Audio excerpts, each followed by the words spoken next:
Whoa, what's popping? Is NWB right? We're gonna go straight into it. All right. I think being compatible in a relationship is important, but I also think it doesn't make or break a relationship, and you will get to understand what I mean when I get more into topic. And I also think there are three different levels of compatibility, and I also think that in a sense it would help you find the perfect match. But just because you're compatible to a person doesn't mean that they're their perfect one for you, because there's different levels again, like I said, and you have to be able to relate to a person on three different levels. And not we're not talking about the three different levels of compatibility, but the three different levels of love, the three different levels of emotions, the three different levels of just thought processes and overall idea of how you two interact and click with each other. All right, so going straight into it, being compatible to a person is like vibing with a person, overall relating to a person, not just relating to a person, understanding where that person at and how they coming, being able to move, and it don't feel like you forcing it. It just comes across natural. It's something that both of y'all relate, like the same things, love to do the same things, enjoy the same hobbies and stuff like that. Why I believe there are three different levels. All right, so the first level is the friendship level. The friendship level of being compatible is basically just that you really like what they like. You do some of the same things they do, but you're not there on a relationship level because the things doesn't never take it to that extreme. That's not extreme, but it's more so on that level. Y'all are good. If y'all were to try to go to a relationship level, being on the friendship level, as far as the actions and the stuff y'all do, it's not gonna work, because y'all gonna be in a relationship doing friendship things, and it's gonna be a disconnect because the communication is not there. You have to communicate and both see eye to eye, and that's gonna basically go when we get in the relationship level.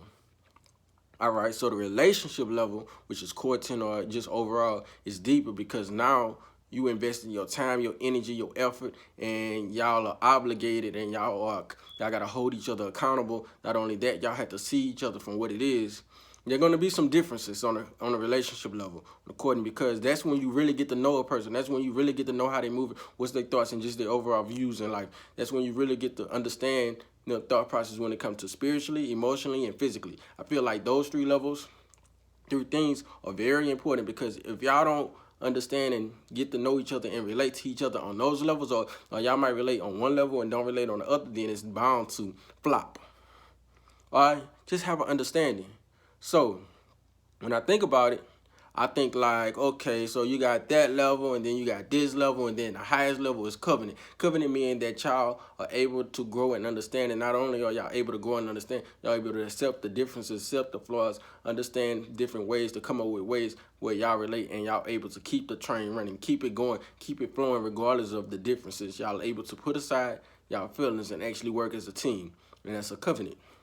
So, what do you mean covenant? I mean two people coming together as one and taking on as in one flesh, or the Bible term marriage. So, how important it is to be compatible to a person? I personally think it is important, but I don't think it's very important. Why is it not very important? All right. It's not very important because when you overall think the idea of being compatible to a person, you might relate to that person on everything they do and how they move and whatnot. But just because you relate to them on them things and on them levels and them different views and everything, it doesn't mean that it's going to be smooth. It doesn't mean that y'all are meant to be together, because at some point y'all going to get bored. So I feel like it's important to have some differences. It's important to be able to agree to disagree. It's important to understand how to be there for a person even when you feel like you hate them. You have to be able to deal with a person at their worst. The reason why I say that, because if you can't deal with a person at their worst, then it's no reason you should be with that person, because that means that you can't handle what they bring to the table, or what they bring to the table is not on your level, or you're not on their level on what they bring to the table. So it goes either or. All right. So when we're thinking about it, all right, so when you're thinking about how important compatibility, yes, it's important, but overall, it doesn't make or break a relationship. I feel like you can be compatible to a person, but if you're not there if you don't know how to relate to them on a physical level in the process of being compatible to them, because physically it can involve just knowing their body, knowing their functions, knowing how they function, knowing the different things of their body besides the kissing and hugging, the basic things that you do when you're physically in massages and stuff like that. But just knowing them overall. Oh, you got to understand, know when they hurting, knowing when they not feeling well, knowing when something bothering them, knowing when they got a headache, stuff like that you ain't normally supposed to know. That's physical, because how else would you be able to help them on that level besides touching and kissing and hugging and cuddling? Those things are good, don't get me wrong, but it gets deeper than that, at least in my mind. So when we talk about physical, that's what you talk about. And then physical pours into emotion, because emotion is just the overall thought process, how they view the thing, how they view things, how their emotion flows. Are they able to control them? How they go about expressing their feelings, their overall thought process, where they move and how they move when it comes to what they're trying to get out, their articulation, their overall flow of things, the overall vibes, how they go about expressing themselves. Those things are important because emotionally, you have to be able to be intertwined with them as one.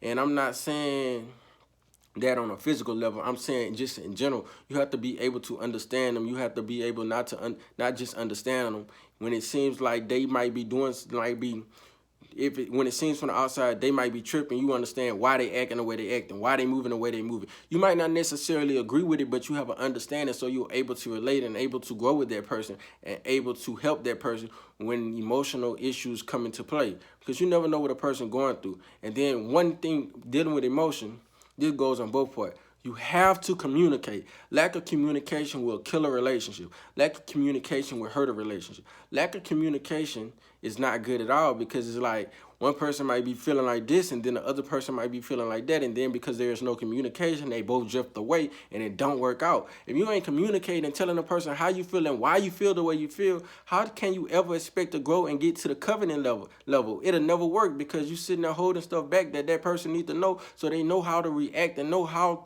to overall be when it comes to you. And that's just real. Like, a person not gonna know if you don't tell them. And some things, yes, it's important for them to find out over time. But also some things, if you feeling, you should tell them, hey, this is why I do this. This is why I do this. This is why I approach different situations like that. You never will know what a person got going on in life and where they're at in life and overall their point. Because you might be 10 miles ahead and they might be 10 miles behind, or you might be 10 miles behind and they might be 10 miles ahead. And if y'all not talking, then y'all never meet up with each other on that level, because you have to be there mentally. Mentally goes into spiritually. All right, so when I'm thinking about spiritually, I'm not thinking about just religion. I'm thinking about your overall views and how you view life, how you view death, how you view your overall thought process of when it comes to God, when it comes to what you believe in, your beliefs, your overall thought process, your overall approach to beliefs, what's your customs, what's your cultures, how you just overall do things when it comes to a higher being. And reason why I say higher being, because we know everybody don't believe in Jesus. We know everybody not no Muslims. We know everybody, they got some Hindus, they got all type of religions. So on a religious standpoint, on a religious level, y'all have to relate and you have to understand. And even if, let's say let's just throw a scenario, all right? So let's say your significant other a Muslim, but you are a Christian. All right, but the type of Muslim they look at Jesus as, because you're a Christian, you know it's Jesus. They look at Jesus as a prophet versus God. And you a Christian, you look at Jesus as a God. Basically, he's God in the flesh. But it's one and the same thing. Well, then you have to come up with a way to understand and respect each other's cultural views. You don't necessarily have to sacrifice and put them to the side, but overall, you just have to understand. Now, 9 times out of 10 is going to be hard, so I wouldn't advise that, but I'm not going to disadvise it, because you never know how you might be able to touch and move a person overall, because in all, Muslims, Jews, and Christians, they all believe there is one God. So in a sense, they all believe in the same thing. They just go about it believing in a different way. And that might sound crazy, but that's the reality of what it is. So you have to look at it like that, or you got to look at, are you able to have an understanding and respect their customs, their cultural values, how they view the world, they overall, how they were raised, not only how they were raised, but how they grew up. Because you might be a city boy and they might be a country girl, or you might be a country boy, they might be a city girl, or they might be from a foreign country and you might be from America, or you might be from America, they might be from Australia, so y'all might come from 2 different backgrounds. They might view their woman as God, and you might view women like just princesses, or they might view just overall people in general as kings, and we just might view them as regular people. It's a different way of seeing things, a different way of talking, a different slang. You have to understand all of that, because that's the only way you'll be able, that's where communication goes into play. Because if you don't understand how a person coming and what they mean when they use the certain words and how they go about using it, then you will never truly understand that person when they're talking to you, because they might be talking one thing and you thinking another thing. So that always go hand in hand